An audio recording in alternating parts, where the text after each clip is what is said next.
Hey everyone, I'm Necromuncher, and today we're visiting Glassburn, as I'm officially becoming an art tuber with a fantasy world building project, or at least try to. Most of this video is going to be me rambling about the magic systems in this world, yes, plural, and their interactions with one another.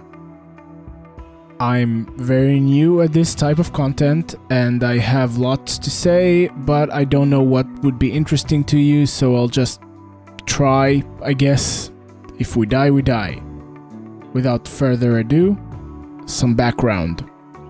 In the world of Glassburn, there are two intertwined magic mechanics. One is an innate property of some living species, and the other is the manipulation of a magical substance in the world. When trying to think of a magic system that I'd like to explore, I wanted to put emphasis on how natural it should feel, taking a lot of inspiration from how magic is built in most of Brandon Sanderson's books and Patrick Rothfuss's books, as well as TreeLancer's and MonsterGarden's respective world-building projects. I wanted to make the magic feel like it's a part of the natural world, like an addition to our known laws of physics. A particular facet of this that I like is allowing creatures to adapt in a way that would manipulate those forces, much like we have in our world animals with heat vision, animals that use advanced chemistry to their advantage, etc. However, this way of thinking was only the last few steps of building the base of the magic system. Before that, there were several steps coming from the notion of talking about what you know well and what you like. For me it was swords, for various reasons I might elaborate on in other relevant parts of this world building project. As a quick run through, I wanted swords in my settings to have a foreground role, but I dislike war and war stories, so I wanted blades to have another role.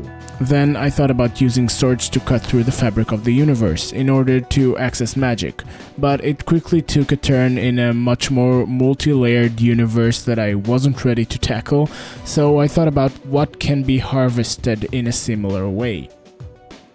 I remembered non-Newtonian fluids and how they change state as force is applied to them, and I thought about liquid glass, among other things, which eventually led me to the Izlium glass. Another property I wanted this magical substance to have is to be hard to find. For starters, transparency. I wanted it to be invisible to the naked eye, unless someone is extremely trained. Next, you shouldn't be able to bump into it, so it has to be some form of gas or liquid that allows moving through. And lastly, it must be harvested when force is applied. In my head, slicing or piercing will allow the highest amount of pressure, and it would stay in the harvestable form post-force application, so it is a bistable material. I got the idea for a bistable material from Steve Mould's and Standup Maths YouTube channels, where they have videos about that. Also, I know I wanted the material to be transitioning from crystalline structure to glass, which by definition is very much not crystalline.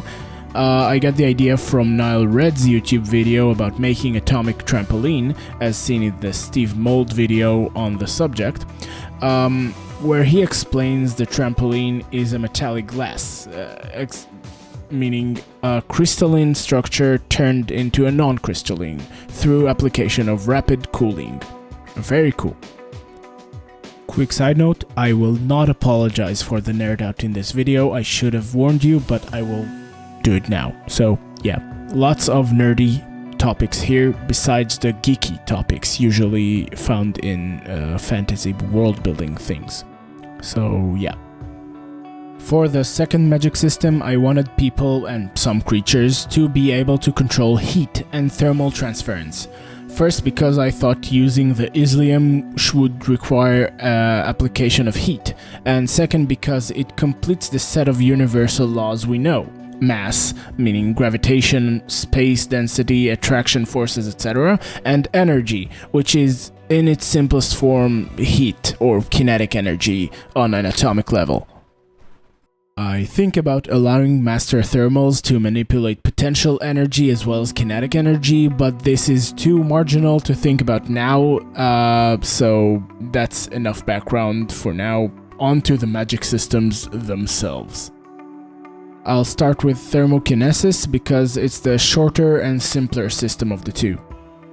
Thermokinesis, or heat magic, is an innate ability of several sapient species that can be mastered, similar to any talent. Using this magic lets the thermal, which is a thermokinesis user, to control the transference of thermal energy, making things cooler by dispersing heat or hotter by concentrating it. Using this type of magic costs calories like any sports activity and causes tiredness and fatigue. Extreme cases of overuse may result in symptoms of lethargy and hallucinations similar to sleep deprivation. The applications are varied and the level of control changes between individuals, but at its core, that's the system. You can think about it like a very weak form of firebending, except it can also cool things down when needed. The second system is somewhat more complex, not due to the system itself, but due to the required usage of Izlium. Honestly, since this magical material is what got me to think about the project to begin with, it's just more fleshed out than the other parts, but I digress. Graviturgy is a type of magic that allows the control of gravitational force around an area. This results in effects similar to telekinesis with some space warping side effects. This magic is not innate to any creature, but instead it's the result of heating the solid form of this substance called Izlium I keep talking about. In truth, only scientists and harvesters call it Izlium since they are the only one who interact with the stuff in its gas form. Everyone else just calls it spirit glass. Izlium is difficult to find, not due to the scarcity, but due to its nature. In its natural state, in most temperatures where water is still liquid, Izlium naturally appears as a crystalline, invisible gas that does not mix with the surrounding air. For those chemistry nerds of you that wonder how gas can be crystalline where the definition dictates a repeating molecular structure in the lattice, think about crystal where the base structure is a gas particle and it's just very difficult for this base part to form bonds unless force is applied. In truth, I'm probably wrong. It's nonsense, it's fantasy, it's magic, and I'm probably the only one who cares to even explain this type of shit, so anyway, Izlium!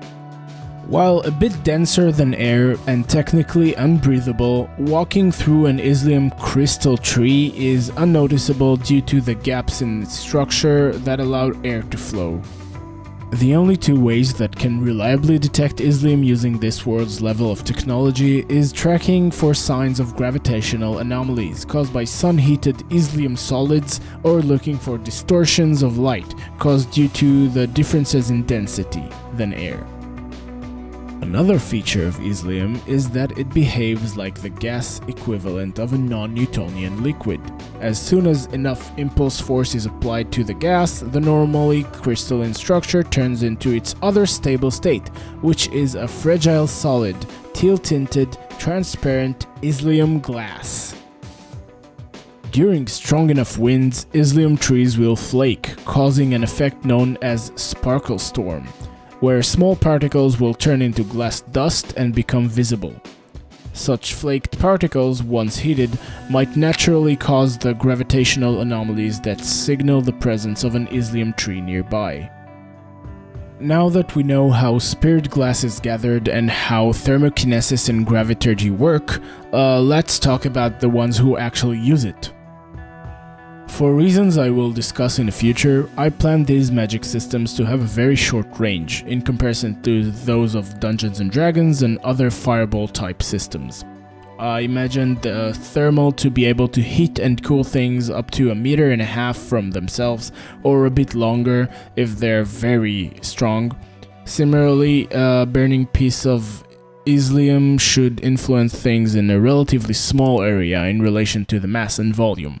Burning a block should have a stronger and smaller area of effect than burning a cloud of Izlium dust. As a last note, since Izlium is hard to find and harvest, it is somewhat of a rare commodity. Burning Izlium is not a common thing, and only a small number of professional thermals even get the opportunity to train with the stuff. These thermals gain the title of Glassburner.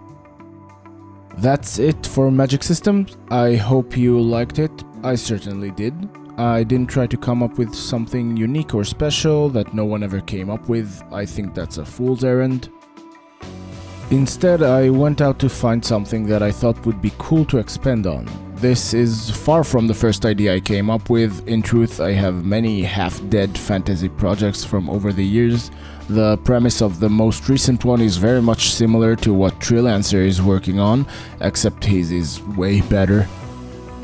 Glassburn is just the project I decided to start and develop for this channel specifically, in hope that with your feedback and ideas I could make into something cool that won't rot away in my Google Drive. The links to all the channels and videos I talked about are in the description of this video, including some other channels that inspire me, not necessarily art related. If you want to support me so I could continue to develop Glassburn, you can donate on my Patreon. I mostly put there memes and sneak peeks from the creation process of my videos, but once more people join in and as the project grows, I am planning to pour in some more content. If you don't want to or can't join for any reason, you can still support me if you hit like, subscribe and share the videos to your friends or foes. It's free and it could really help me if you would. Also, I'd love to hear your feedback on the video and ideas for Glassburn so we could all get better stuff in the coming future. In the meantime, thanks again for watching. Tell me in the comments what you want to see next, and for now, bye!